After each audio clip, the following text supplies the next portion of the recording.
Not only can we use variables as function parameters, but we can also use a function call as a function parameter. So in this case, we're calling alert a function, and we're passing in that parameter, calculate price with tax. This whole expression, which calls the function and passes it parameters, is the only parameter of the alert function. And so what happens is this inner function gets calculated first, and then that value, the 10.55, is then passed into the alert. Not only can it be just a simple function call, but it can be an entire expression.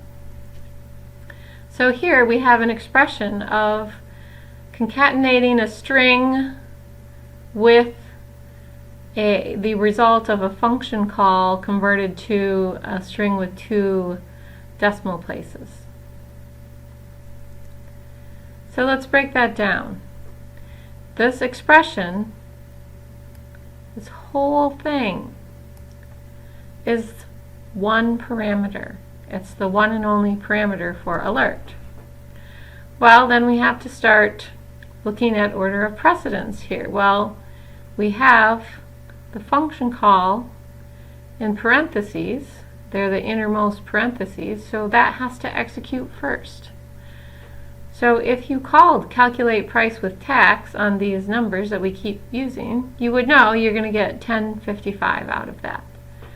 So to conceptualize what's happening is that when it does this function call, it returns that value in place of the function call, and now we're looking at the alert with a string concatenated to a number that's being converted to a string. So we've taken care of the first processing. Well, what's the next thing we need to do? Well, the next higher precedence is this dot.